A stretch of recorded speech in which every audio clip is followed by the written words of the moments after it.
Hello అండి. Welcome back to our channel. వరిపిండితోని కుర్కురే చేయబోతున్నానండి. థంబ్‌నెయిల్ చూసే ఉంటారు కదా! ఒక కప్పు వరిపిండి తీసుకున్నాను నేను. చాలా టేస్టీగా, సింపుల్‌గా ఇంట్లోనే ఈజీగా తయారు చేసుకోవచ్చండి. కొంచెం జీలకర్ర, రుచికి సరిపడినంత కారము, సాల్ట్ వేసేసుకున్న తర్వాత కొంచెం కరివేపాకు చిన్న చిన్న ముక్కలు కట్ చేసుకొని వేసుకొని, కొత్తిమీర ఉంటే వేసేసుకోండి. పుల్లటి పెరుగు అయితే చాలా టేస్ట్‌గా ఉంటుంది. హాఫ్ కప్ పెరుగు. అందులోని ఎలాంటి సోడా పొడి కూడా నేను యూజ్ చేయలేదండి. ఎందుకంటే మనము పెరుగు వేసుకున్నాం కనుక చాలా గుల్లగా వస్తాయి. మొత్తం కలుపుకోవాలి వీడియోలో చూపించిన విధంగా. స్టవ్ ఆన్ చేసుకొని ప్యాన్ పెట్టుకొని బటర్ కానీ నెయ్యి కానీ వేసుకోవచ్చు. అది వేగిన తర్వాత మరిగేటప్పుడు ముందుగా కలుపుకున్న పిండిని వేసేసుకోవాలి. మొత్తం కలుపుకోవాలి. ఎక్కడ ఉండలు కట్టకుండా మొత్తం కలిపేసుకోవాలి. కలుపుకున్న తర్వాత ఒక 5 నిమిషాలు మూత పెట్టేసి పక్కన పెట్టుకోవాలి. కొత్త వాళ్ళు చూస్తుంటే నా ఛానల్ని లైక్ చేయండి, షేర్ చేయండి, సబ్స్క్రైబ్ చేయడం మాత్రం మర్చిపోవద్దు. ఖచ్చితంగా ఒక చిన్న లైక్ ఇస్తే మీరు ఇచ్చిన ఒక చిన్న లైక్ నాకు మరికొంత బూస్టింగ్గా ఉంటుందన్నమాట. 5 నిమిషాలు అయిపోయిన తర్వాత నేను వీడియోలో చూపిస్తున్నాను కదా, గోరువెచ్చగా ఉంటుంది, చేతికి కాలుతూ ఉంటుంది.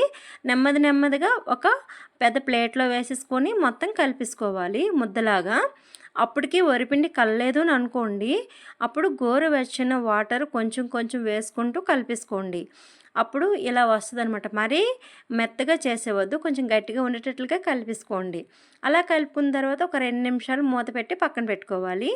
ఆ 2 నిమిషాలు అయిన తర్వాత కొంచెం కొంచెంగా తీసేసుకొని వీడియోలో చూపిస్తున్నాను కదా, అలా ఉంటే సరిపోతుంది. కొంచెం కొంచెంగా తీసేసుకొని స్టిక్స్ లాగా చేసేసుకోవాలన్నమాట. ఆయిల్ కానీ నెయ్యి కానీ మన చేతికి వేసేసుకోవాలి. రాసేసుకున్న తర్వాత స్టిక్లా చేసేసుకొని చిన్న చిన్నగా కట్ చేసుకోవాలి. నేను వీడియోలో చూపిస్తున్నాను కదా, చాలా ఈజీ ప్రాసెస్ అండి. ఇంట్లోనే చాలా టేస్టీగా చేసేసుకోవచ్చు. మీకు అవసరమైతే ఇందులో నువ్వులు కూడా వేసేసుకోవచ్చు అండి, చాలా టేస్ట్గా ఉంటుంది.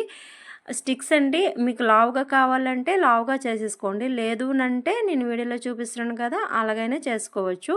నేను అక్కడ చూపిస్తున్నాను కదా ఎలా అంటే, మన అరచేతి ఉంటుంది కదా వీడియోలో చూపించాను, దాంతోనే అట్లా ప్రెస్ చేస్తూ మనము చేసేసుకోవాలి. అలా అయితే అన్నీ కూడా ఒకటే లెవెల్లో ఉంటుంది. లేదు అంటే ఒక దగ్గర సన్నంగా ఒక దగ్గర లావుగా వచ్చేస్తుంది అనమాట. అన్నీ అలా చేసేసుకున్న తర్వాత ఆయిల్ హీట్ ఎక్కిన తర్వాత అన్నీ స్టిక్స్ అన్నీ కూడా ఆయిల్లోని డీప్ ఫ్రై చేసేసుకోవాలి. చాలా టేస్ట్గా ఉంటుందండి, చాలా బాగుంటుంది. ఈవినింగ్ స్నాక్స్ లాగా చాలా బాగా పిల్లలకి యూజ్ అవుతుందండి. పిల్లలే కాదు అందరూ తినొచ్చండి.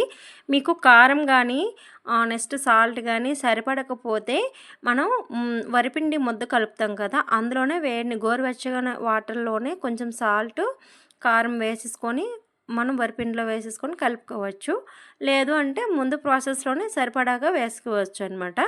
అలాగే స్టిక్స్ అన్నీ కూడా డీప్ ఫ్రై చేసేసుకోవచ్చు అండి. ఇలానే డీప్ ఫ్రై చేయాలి. మంట మీడియం ఫ్లేమ్లో పెట్టాలి. మనకి ఎలా వేగినాయని తెలియాలి అంటే, వేసేటప్పుడు ఎక్కువ బుడగలు వచ్చాయి కదా, వేగిన తర్వాత ఆ బుడగలన్నీ తగ్గిపోయావి చూడండి. అలా ఉంటే స్టిక్స్ అన్నీ కూడా వేగినట్టు అనమాట. చాలా టేస్టీగా క్రిస్పీగా చాలా బాగుంటాయి. ఈ వీడియో మీకు నచ్చితే ఒక చిన్న లైక్ చేయండి. మీరు ఇచ్చిన ఒక చిన్న లైక్ నాకు ఎంతగానో సపోర్ట్గా ఉంటుంది. అలాగే కొత్త వాళ్ళు చూస్తుంటే సబ్స్క్రైబ్ చేయడం మాత్రం మర్చిపోవద్దు. Thank you friends, bye.